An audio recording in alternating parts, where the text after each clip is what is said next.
In our last video on banking literacy, we discussed about the credit card processing cycle. Now, today's video is actually a continuation of the earlier one. In today's video, we shall try to understand how much money does each party in the transaction make. If you have not yet watched the part 1 on the processing cycle, I shall leave the link here in the iCard as well as in the description box for you to watch it. You always see these credit card companies calling you to have a credit card. Why do they do this? How is it going to benefit them? If I pay my bills on time, how are they going to make money? So let us explore how do these credit card companies make money. Is it really beneficial for them at all or not? Watch this video till the end to understand completely what each party in the transaction cycle earns. As explained in our earlier video also, there are 4 parties to the transaction. The issuer bank, that is the one who issues you the credit card. The merchant, that is the shop from where you do the transaction. The acquiring bank, that is the bank whose POS machine is placed on the merchant's terminal. And the payment processing systems, which are Visa, Master and Amex, who provide the movement of funds from one network to another. In this entire cycle, there are 3 types of fees which are shared. The first one is, you can say, the interchange. The next one is the payment association fee, also called as the scheme transaction charges. And the third one is the merchant service fee, called as the MSF. Let us understand each one of them a little more in detail. The first one is interchange. So what is interchange? Interchange is shared between the issuer and the acquirer. You may call it some sort of a incentive for the transaction that is shared between both the banks. The interchange fee goes towards generating some sort of revenue for the bank and balances out the cost of processing the credit card transactions. The acquirer pays to the issuer in case it's a retail type of a transaction. The acquirer will pay to the issuer, and in case it is an ATM or a cash withdrawal type of a transaction, the issuer will pay to the acquirer, because obviously you are drawing money from another bank on your card. So the transaction becomes reverse, and thus the issuer will pay to the acquirer. Let us understand the next one, which we talked about as the payment association fee, or also called as the scheme transaction fee. This is paid to payment schemes like Visa, Master, Amex for the services that they provide. There are various types of fees under this bucket, which is for international transaction processing charges, administrative charges. So the whole bunch of it, we are calling it as payment association fee or scheme transaction charges. There's a different breakup. You can go through the schedule on Basel 2 on this to understand what they are. The third one is the MSF. So MSF is called as merchant service fee or merchant discount rate. This is the fee that the merchant pays to the acquiring bank for the POS machine. So this merchant fee that is collected from the merchant actually is broken down and distributed in the entire chain. If I try to make a formula of this, then you can understand that the merchant service fee that is collected from the merchant is a part of 2 components, which is the interchange and the payment association fee. Now, as I already told you earlier, interchange is a fee that is shared between the acquirer and the issuer. So, what will the acquirer do? Acquirer will keep his share of interchange and pass on the interchange to the issuer. So, in such a case, we can read the formula as follows. So, merchant service fee is a component of the acquirer's share. The interchange, that is the interchange that the acquirer pays to the issuer, and the payment association fee. Now that you are clear on how the breakup happens, let us look at it to understand better with an example. But before we go into the example, let us also look at the rough range of charges. So practically this is what happens. So roughly the MSF is generally charged between 1.7 to 4% plus a fixed charge per transaction. The interchange fee that is collected is 1 to 1.7% plus a fixed charge transaction. And the scheme fee or the payment association fee is generally 0.10 to 0.15% approximately. It varies within that range. So these are the general norms which are which happen in business across all banks and all service providers.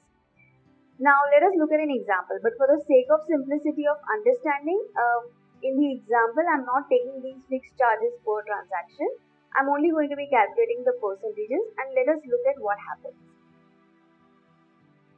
So if I say that I do a transaction of 100 rupees, so I go to the merchant and swipe my credit card as a cardholder and purchase some goods worth rupees 100. Let's say the MSF is 3% on this transaction. So 3% of 100 would be 3 rupees. Let's say interchange is 1.7%, which will be 1.7 rupees. And the payment association fee, let's say, is 0.12%, that will be 0.12. Now remember one thing, that the percentage is all of the transaction amount, that is rupees 100. So whether it's MSF or interchange or payment association fee, we are going to be calculating it as a percentage of the transaction amount. So that is how it is actually calculated also. So if I'm saying 3%, it's 3% of 100. It's 1.7, it's 1.7 of 100 rupees, and so on. Now what happens?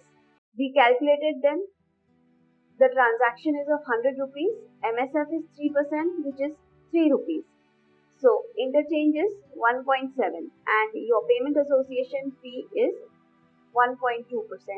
So the merchant will get a credit of rupees 100 minus the MSF, which is 3 rupees. So what he is going to get is 97 rupees.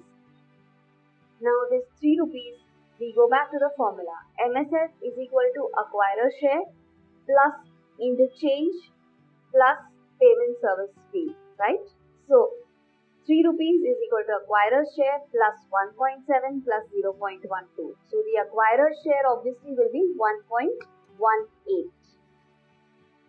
So you see, in the 3 rupees has been divided by the acquirer 1.18, the issuer will get the interchange of 1.7 and the payment association is going to get 0.12, that is 0.12. This is how the 3 rupees is segregated between the issuer, the acquirer and the payment association. The merchant gets the net, that is 97 rupees. Now let us understand how this entire cycle movement happens. So far I have just explained to you how the calculation happens and how the money is distributed. So you can understand very clearly from this itself, the issuer has the highest share, which is 1.7. Now how do the funds movement happen? In the similar example, let me explain the fund move. What happens? As a card holder, you do a transaction at the merchant for rupees 100. Once you swipe the card at the end of your billing cycle, now at the end of your billing cycle, the issuer bank, that is your bank, is going to bill you for 100 rupees. At this point of time, I'm not considering any other chargeback or any such thing, to keep it very simple just to explain the transactions. So you are billed for 100 rupees. As soon as you are billed, within the time frame that you need to make the payment, the card, as a card holder, you will make the payment to the issuing bank of rupees 100. Once the issuing bank receives rupees 100, it will keep its share of interchange, that is 1.7, and pass on 98.3 to Visa, Master, Amex, that is the payment processing system. The payment processing system has received 98.3 rupees from the issuing bank.